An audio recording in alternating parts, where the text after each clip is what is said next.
जी friends, तो next episode में हम लोग देखेंगे कोच को, जो कि बाकी टीममेट्स को बता रहे होते हैं कि योंग से 2 दिन की छुट्टी पर है, इसलिए हमें अपनी ट्रेनिंग स्टार्ट करनी होगी। फिर वो उन्हें ट्रेनिंग करवाते हैं और बताते हैं कि उनका मुकाबला 2 टीम्स में होगा। दोस्तों, लांतियान काफ़ी ज़्यादा स्ट्रेस होता है। उसके दिमाग में वही सब बातें चल रही होती हैं, उसके डैड की बातें, और ये भी कि सोंग चाचा ने सबके सामने, यानी उसके डैड और उसकी बहन के सामने, उसे रिजेक्ट कर दिया और कह दिया कि वो किसी और को पसंद करती है, लांतियान को नहीं। फिर वो दिल ही दिल में सोचता है कि मैं सोंग चाचा को हासिल करके ही रहूँगा, मैं तुम्हें हरा दूँगा। फिर सीन चेंज हो जाता है और हम सोंग चाचा और योंगजे को देखते हैं, जो कि प्लेन में बैठे हुए होते हैं। योंगजे सोंग चाचा को कहता है कि जब भी मैं प्लेन में बैठता हूँ मुझे एक बात बहुत क्यूरियस करती है। सोंग चाचा कहते क्या, जिस पर योंगजे कहता है वो ये कि कैसा फील हो जब हम आसमान में उड़ें। पर आज मैं ये फील कर पा रहा हूँ कि कैसा फील होता होगा हवाओं में उड़ना। तभी सोंग चाचा कहती है हाँ, मैं भी प्लेन में बैठी हुई ये फील कर पा रही हूँ। योंगजे इसके पास आता और कहता है इट्स लाइक अ ड्रीम। तभी सोंग चाचा कहती है शुक्र करो मैं चले नहीं गई तुम्हें छोड़ के। अगर मैं चली गई होती तो तुम ये फील ना कर रहे हो कि हवाओं में उड़ना कैसा होता है। तभी योंगजे थोड़ा सा मुस्कुराता है और फिर सोंग चाचा के चिक्स पर किस कर देता है। सोंग चाचा इस सडन किस पर काफ़ी हैरान हो जाती है और इधर उधर देखने लग जाते कि किसी ने देखा तो नहीं। और वो योंगजे को कहती है पागल हो तुम, यहाँ कितने लोग हैं। फिर योंगजे कहता है मुझे तो बस तुम ही दिखाई दे रही हो, जिस पर सोंग चाचा मुस्कुराती है और कहती है तुम बहुत बुरे हो।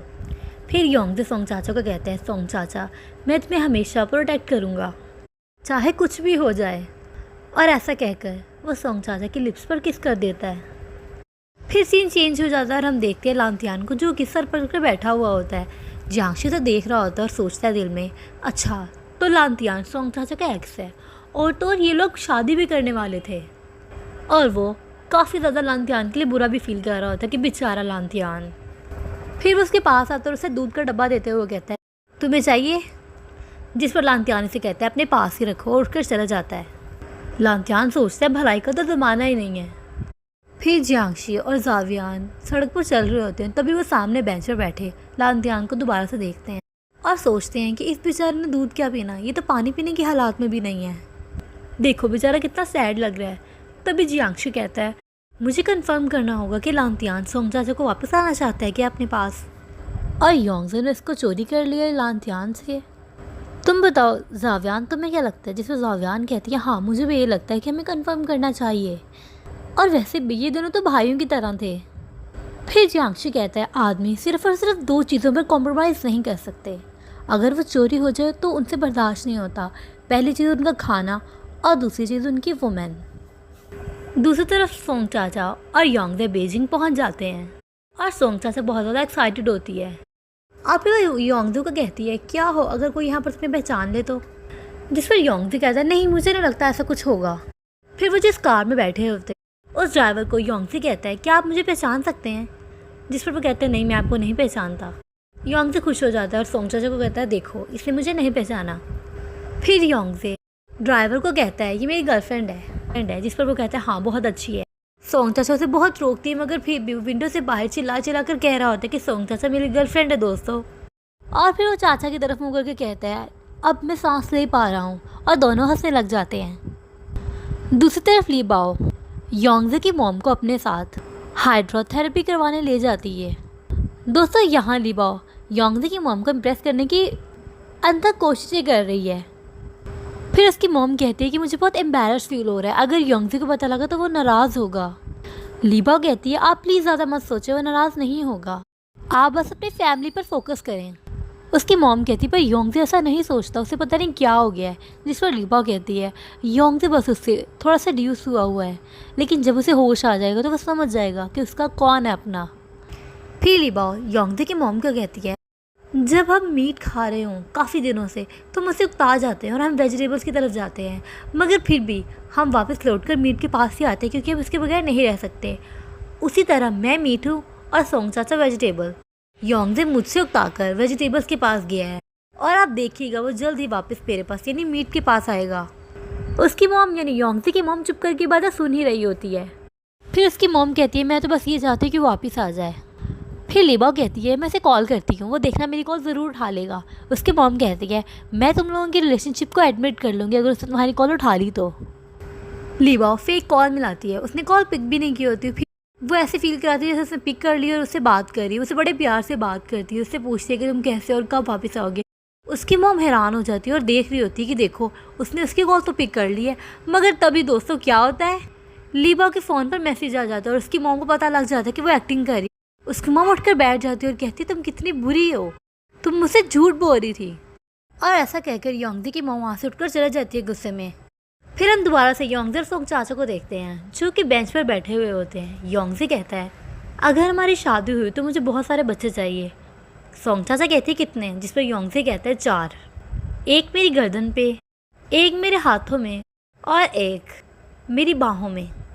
सोंग चाचा कहती है और चौथा वो कहाँ, जिस पर योंगजी कहता है चौथा तुम्हारी बैली में। और वो दोनों हंसने लग जाते हैं। फिर योंगजी अचानक से चुप हो जाता है और सोचने लगता है कुछ। फिर सोंग चाचा को कहता है इन सब से पहले मुझे गोल्ड मेडल हासिल करना है। पता नहीं ये सच होगा या फिर एक ड्रीम ही रह जाएगा। सोंग चाचा कहती है ये ज़रूर होगा। सोंग चाचा उठकर जाने लगती है। योंगजी उसे पकड़कर अपनी गोद में बिठा लेता है और कहता है इट्स अ डील, अब मैं गोल्ड मेडल हासिल करके रहूँगा। और फिर वो उसे किस करने वाला होता है कि सामने से 4 औरतें आ रही होती हैं और वो उसे पहचान लेती हैं। कहती हैं देखो देखो ये योंगजी है, बाय योंगजी। और फिर गुस्सा करने लगती हैं उसके पास आकर कि तुम एक प्ले बॉय हो, तुम कोई मेहनत से काम नहीं करते, तुम लापरवाह हो। वो उसे कह रही होती हैं कि तुम लीबा के साथ हो और तुम अभी से चीट कर रहे हो, मुझे लगता है यही ख़राब है। फिर वो सोंग चाचा के बाल खींचने लगती। योंगजी ने पीछे करता है कि ये आप क्या कर रही हैं। वो औरतें जाते हुए भी शोर करती जा रही होती है कि तुम प्ले बॉय हो। दूसरी तरफ जियांगशी जिम में भागा भागा आता है और बताता है सबको कि एक लेटेस्ट न्यूज़ है मेरे पास। वो कोच को फ़ोन दिखाता है और लेटेस्ट न्यूज़ दिखाता है जो कि ट्रेंडिंग पे है, और वो ये कि योंगजी और सोंग चाचा बीजिंग में है और जो कुछ हुआ वो सब न्यूज़ में होता है। कोच कहता है क्या नॉनसेंस है और फ़ोन को पीछे कर देता है और वहाँ से चले जाते हैं। फिर जियांगशी कहता है बेचारी सोंग चाचा वो कितनी इनोसेंट है, खामखा इस लड़ाई में फंस गई है। सामने खड़ा लांतियान भी ये सब सुन रहा होता है। लांतियान जियांगशी से पूछता है क्या हुआ, सोंग चाचा के साथ क्या हुआ है जियांगशी, जिस पर जियांगशी कहते हैं तुम नहीं देख सकते। ग्वांची कहता है अब मैं तुम्हें अपने फ़ोन पर दिखाता हूँ। जियांगशी उसे मना कर रहा होता है कि तुम कितने पागल हो। लांतियान ग्वांची से फ़ोन खींच लेता है और न्यूज़ देखने लगता है। लांतियान बहुत ज़्यादा गुस्से में होता है और सब लोग उसे देख रहे होते हैं कि अब ये क्या करेगा। जियांगशी कहता है अब ये रोएगा ज़रूर। ग्वांची को कुछ समझ नहीं आती, वो कहता है ये क्यों रोएगा भला, जिस पर जियांगशी कहता है तुम नहीं समझोगे, तुम्हारे समझने की एक बात ही नहीं है ये, इसे छोड़ दो। दोस्तों लांतियान इतना ज़्यादा गुस्से में होता है कि वो पूल की तरफ भाग रहा होता है और रास्ते में पूल के पास जो बंदा खड़ा होता है उसको धक्का देके पूल के अंदर फेंक देता है और फिर खुद भी स्विमिंग करने लग जाता है। दूसरी तरफ योंगजी सोंग चाचा को सॉरी कह रहा होता है और कह रहा होता है कि ये सब कुछ मेरी वजह से हुआ है और देखो मैं तुम्हें प्रोटेक्ट भी नहीं कर पाया। आज सुबह ही मैं कह रहा था कि मैं तुम्हें हमेशा प्रोटेक्ट करूँगा।